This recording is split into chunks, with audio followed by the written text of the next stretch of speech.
Assalamualaikum warahmatullahi wabarakatuh. Apa kabarnya hari ini anak-anak? Semoga selalu sehat dan gembira. Untuk membuka pelajaran hari ini, ayo kita awali dengan membaca bacaan basmalah. Semoga ilmu kita nanti bermanfaat. Bismillahirrahmanirrahim.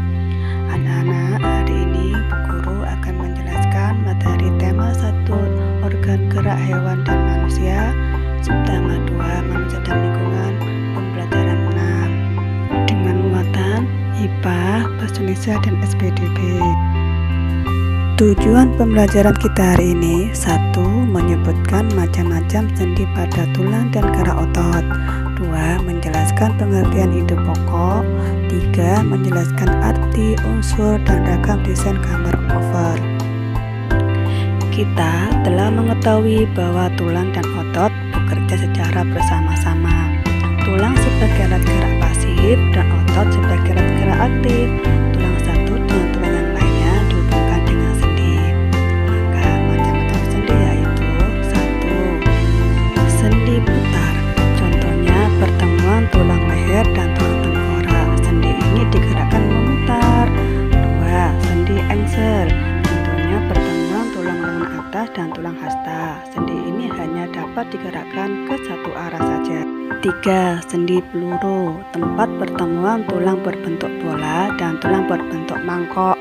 Sendi ini dapat bergerak ke semua arah, seperti antara tulang panggul dan tulang paha. Yang keempat, sendi pelana. Contohnya terdapat di antara tulang telapak tangan dan tulang ibu jari. Sendi ini dapat digerakkan ke dua arah. Yang kelima, sendi geser. Terdapat di antara tulang-tulang pergelangan kaki. Gerakan sendi ini terbatas, yaitu hanya dapat bergeser. Macam-macam gerak otot. 1. Gerak menekuk atau meluruskan. Contoh gerakan menekuk atau meluruskan yaitu gerakan lutut, siku, dan ruas-ruas jari tangan. 2. Gerak menurunkan atau menekan ke bawah. Contohnya gerakan mengentakkan kaki, menekan benang, menekan tangan, dan gerakan mulut terbuka karena tulang rahang bawah bergerak ke arah bawah. 3. Gerak menaikkan. Contohnya gerakan jalan di tempat dan berlari. 4. Gerak memutar. Contoh gerakan kepala menaik ke kanan dan ke kiri, gerakan berputarnya lengan. 5. Gerak menjauhkan dan mendekatkan. Contoh gerakan merentangkan tangan dan gerakan kaki ke arah samping. Cara menjaga kesehatan otot. 1. Menghindari gerakan yang membebani kerja otot secara berlebihan. Jadi kalian jangan sampai bekerja terlalu berat, takutnya nanti mencederai otot kalian. Kedua, melakukan peregangan. Jadi sebelum dan sesudah kegiatan, kalian harus melakukan peregangan dengan tujuan agar otot tidak cedera atau kesleo. Ketiga, melakukan latihan rutin. Jadi kalian harus berolahraga secara teratur, contohnya bersepeda, lari, senam, dan lain-lain. Yang keempat, memenuhi kebutuhan cairan tubuh. Maksudnya apa? Kalian diharuskan untuk minum minimal 8 gelas sehari. Yang kelima, mengkonsumsi makanan yang bergizi dan bermanfaat bagi otot. Contohnya dengan memakan sayuran seperti brokoli, bayam, sawi, kangkung, dan lain sebagainya.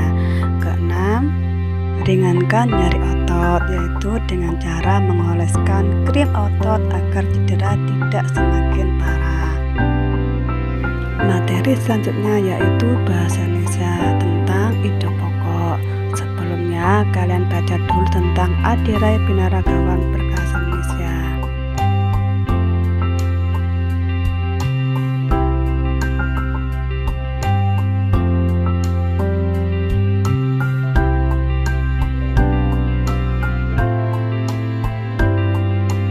Setelah kalian baca cerita tersebut, sekarang kita bahas apa itu ide pokok.